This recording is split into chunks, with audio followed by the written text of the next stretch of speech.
from a deep South past of a little black boy, Noah Bush, just 8 years old. The body of water in which Noah Bush was found. The boy's family demanding justice. There is no peace. There is no comfort. There is no closure for me. His kid, a white boy, not much older, 11, who drowned Noah in a flooded sand pit. Drawing to the fore old divisions of race and class, and begging the question, what is justice when kids ill? Noah's mother, Demetrius Bush, recalling the night her boy went missing. Noah wouldn't be outside in the dark. Something's wrong if it's dark and he's not home. It took a search party to find Noah's body. The sheriff's department initially said they didn't suspect foul play, according to NBC affiliate First Coast News. Peace and blessings, peace and blessings. Welcome to another episode of Taylor House Publishing. I want to thank you all for tuning in and supporting this channel. And if you have not been to the new website, please go and visit www.taylorhousepublications.com. There you see it on the screen. And on that site, you can purchase one or all four of my books: Brushes with Death, The Blood of Jesus, Wrongfully Accused, Rightfully Acquitted, Son of a Preacher Man, and my latest book, Blue Lights in My Rear View. So please visit that site as well if you do want to publish a book. Learn about how we can help you get your story out there as well. Also, if you have a story that you feel needs to be shared on YouTube, or if you have a story yourself that you want to come on the platform and talk about, please submit your information there, or you can call me once again at 919-587-7782. But I appreciate your support in advance. I thank y'all for tuning in, liking, sharing, and subscribing to the channel. Once again, that website is www.taylorhousepublications.com. I look forward to hearing from you. Once again, I appreciate your support. All praises. Peace and blessings, ladies and gentlemen. Peace and blessings, ladies and gentlemen. What you just saw is a short clip of situations surrounding a event that demonstrates the well undertone, the well hidden underbelly of American society when kids exhibit the racial biases, the racial hatred that they have learned through society unconsciously, but also through family upbringing. This is the story of 8-year-old Noah Bush. Now, you may not have heard of this because, of course, I have not heard of this until somebody sent me the story. But 8-year-old Noah Bush was found in what they call a borrow pit. It's like a shallow ditch where people dig dirt out of to take dirt somewhere else, and it usually fills up with water. 8-year-old Noah Bush was found this year, May 16, 2024, drowned in the pit.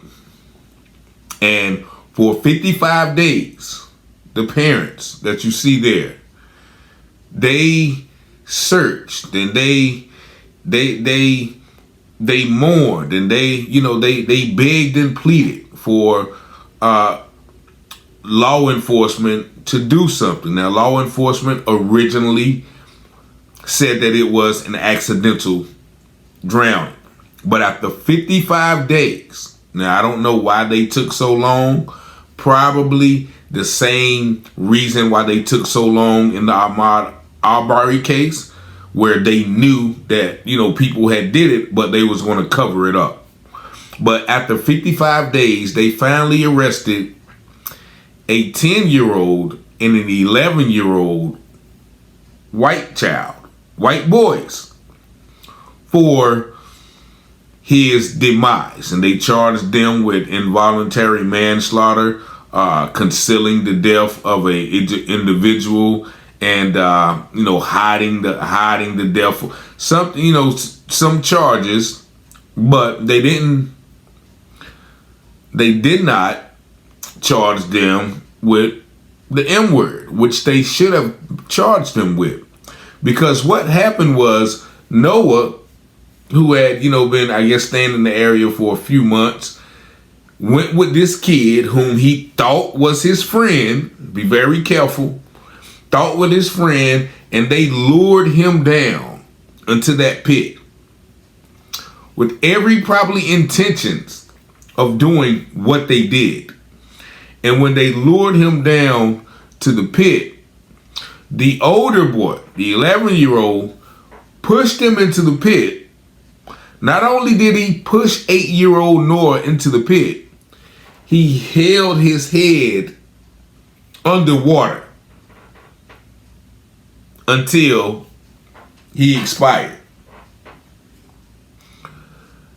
I don't know how much more malicious that you can get. And the family, thinks that not only should the child be charged, but also the mother or any adults involved. Because the thing is, when the police were doing the investigation, the mother of one of the young children lied to police about where their child was during that time.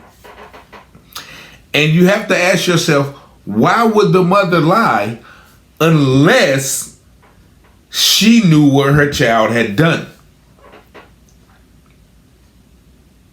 And that's why the family is so outraged. They are calling for more charges.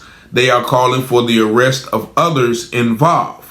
But the thing about these type of cases is, if it was the other way around, just like the family admits, those black boys would have been punished by the fullest extent of the law. Now, this happened in Wayne County, Georgia.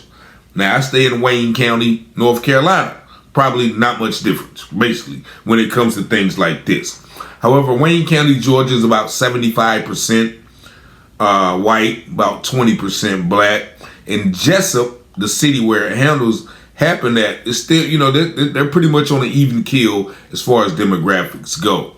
However, the mother talks about, people waving Confederate flags and, getting on Facebook and making posts like that, so there's evidently a very racial climate in that area. Also, it is said that they have one of the boys on tape in a previous incident using racial slurs. And so if this child is 10 or 11 years old and able to use racial slurs, how can they not say that this was premeditated and also maybe even a H crime, right? We always hear the H crime bill, but we never see it used in response to black people being harmed. It's always another group that gets that privilege. But the children were charged and actually sentenced, I think, because the juvenile system does move quick. So the children were sentenced to the maximum, and that maximum was 2 years confinement. 2 years confinement. That's it. And the other child, I think, was also sentenced to, I don't even think he was sentenced to the maximum of 2 years. But yet we have a family who will never be able to see their child blossom and turn into the young man that he probably or possibly could have. And that is, one of the things that we have to be careful of is the deep-rooted, inbred, institutionalized, taught racism that allows children like this to do what they did. These children know what they did. Contrary to what this person says, listen to this white lawyer try to justify and explain away how difficult it is for them to be able to charge the kids. Thing with this is going to be, do they really understand what's happening enough to be able to follow through with the process? 2 juveniles ages 10 and 11 are being charged with multiple crimes in connection with the 8-year-old Noah Bush of Jesup, the most serious being involuntary manslaughter. Attorney Eric Kramer says that charges like this are not unheard of. I've seen cases where children as young as 11 or 12 are brought up on some fairly serious allegations. So it's not unheard of that these kind of charges would be brought, but there's going to be a lot more question of, like I said earlier, whether or not the children of this age are even really able to understand what's going on.